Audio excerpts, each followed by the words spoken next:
Memory নিয়ে কথা বলবো আজকে। Memory game, short term memory, long term memory. জি, কগনিটিভ ডেভেলপমেন্টের মধ্যে এটা খুবই ইম্পর্টেন্ট একটা জিনিস। আর অকুপেশনাল থেরাপিস্টরা অনেক বেশি কাজ করে এই মেমোরি, কগনিটিভ ডেভেলপমেন্ট নিয়ে। আমাদের ভিজুয়াল মোটর ইন্ডেক্স নামে একটা পার্ট আছে, বিএমআই।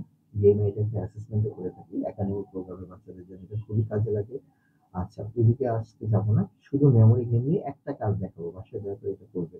এটাকে আমরা বলি শর্ট টার্ম মেমোরি গেম। হ্যাঁ, শর্ট টার্ম, লং টার্ম নিয়ে পরে কথা বলবো। শর্ট টার্ম মেমোরি গেমের মধ্যে আপনি দুটো জিনিস করবেন, একটা হলো সিমিলার আর ডিসিমিলার। কি বললাম? Similar, dissimilar. একটা বাচ্চা, 4 থেকে 5 বছরের একটা বাচ্চা, আমি যদি ধরি, সর্বনিম্ন 5টা আইটেম সে মনে রাখার ক্ষমতা অর্জন করতে হবে। 5টা আইটেম মনে রাখার ক্ষমতা অর্জন করতে হবে। যেমন সিমিলার আইটেম কি?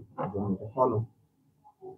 কলমের সাথে কি করবো? কলমের সাথে খাতা, বই, শার্পনার, ইরেজার, এই যে যে এই যে ব্যাপারগুলো, মার্কার, কালার পেন্সিল, হ্যাঁ, আর্ট পেপার, এই যে এগুলো কি সিমিলার আইটেম, ঠিক না? আচ্ছা, তারপরে যদি আমি টেবিলে বসি, টেবিলের মধ্যে সিমিলার আইটেম গুলো কি? সিমিলার আইটেম গুলো চামচ, গ্লাস, প্লেট, খাবার, পাতি, এগুলো একটু বাটি, এগুলো সিমিলার আইটেম। সিমিলার আইটেম এগুলো, যেমন কালার, লাল, নীল, হলুদ, সবুজ, বল, সিমিলার, চয়েস, সিমিলার। এবার হলো ডিসিমিলার। ডিসিমিলার অসামঞ্জস্যপূর্ণ যে জিনিসগুলো আছে, যেমন মনে করেন কলম, কলমের সাথে যদি আমি চামচ দিই, সেটা কি সিমিলার হবে? হবে না। কলম, চামচ, টুথপেস্ট, ঠিক না? এগুলো সিমিলার আইটেম না, ঠিক না? টয়লেট পেপার, এগুলো সিমিলার আইটেম না। মানে একটার সাথে আরেকটা মিলে না। এরকম 5টা জিনিস। তাহলে প্রথমে আমি সিমিলার আইটেম কি করবো? 5টা জিনিস সাজাবো একবারে টেবিলের সামনে, সামনাসামনি বসবো, বাচ্চার সাথে আই কন্টাক্ট করে সামনে সাজাবো। কলম রাখলাম 1 নম্বর, 1, 2, 3, 4, 5। 2 নম্বরে কালার পেন্সিল রাখলাম, তারপর শার্পনার রাখলাম, হ্যাঁ, তারপর স্কেল রাখলাম, স্কেল, মেজারমেন্ট স্কেল।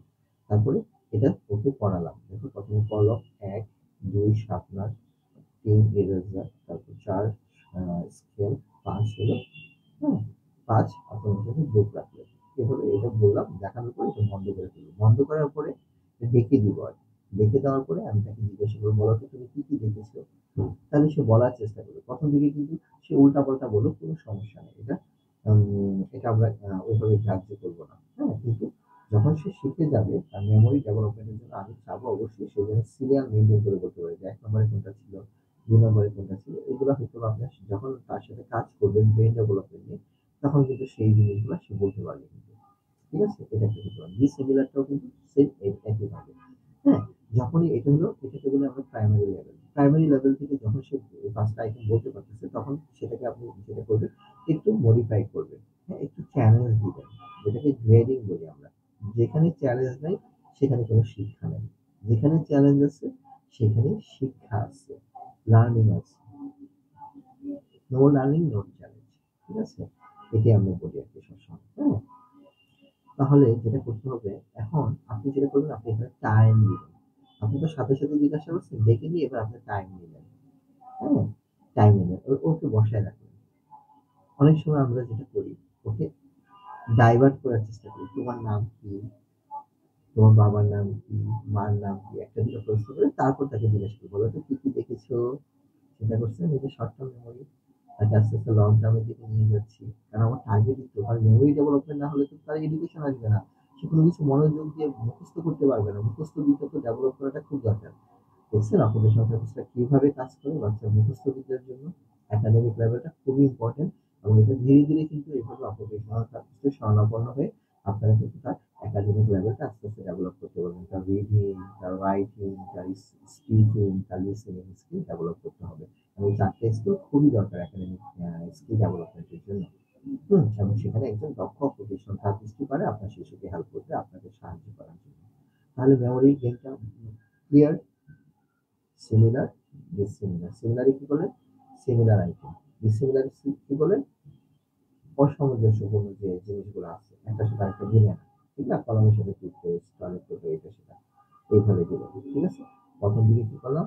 শুধু নামগুলা সে বলতে পারলেই হলো, সিরিয়াল মেনটেন না করলেও সমস্যা নেই। দেন চ্যালেঞ্জ দিলাম, সিরিয়াল মেনটেন করতে বলতে হবে। তারপরে চ্যালেঞ্জ হলো কি? তাকে স্টপ করে রেখে অন্য রিলেটেড কথাবার্তা বলে তারপরে তাকে আবার ওই টপিকসে নিয়ে আসা। আমি দেখব সে সেটা মনে রাখতে পারছে কিনা, সেই জিনিসটা তার মেমোরিতে আছে কিনা। এইভাবে কিন্তু আমরা বিভিন্ন জিনিস দিয়ে আমরা করতে পারি। বাসায় আপনার মনে করেন যে ফ্রুটস আছে, ফ্রুটস দিয়ে আমরা করতে পারি। কালার আছে, কালার দিয়ে করতে পারি। খেলনা দিয়ে করতে পারি। এভাবে কিন্তু আপনি মেমোরি গেম গুলা প্রতিনিয়ত বাচ্চার সাথে খেলতে পারবেন। ঠিক আছে? তাহলে সবাই ভালো থাকবেন, সুস্থ থাকবেন। আশা করি আপনারা মেমোরি গেমটা আপনাদের বাচ্চাদের সাথে খেলবেন। এই ধরনের কোনো আইডিয়া পেতে বা কোনো কাজ নতুন, নতুন কাজ পেতে দয়া করে আমাদের চ্যানেলকে সাবস্ক্রাইব করবেন এবং আমাদের সাথে থাকবেন। সবাইকে ধন্যবাদ। আসসালামু আলাইকুম ওয়া রাহমাতুল্লাহ।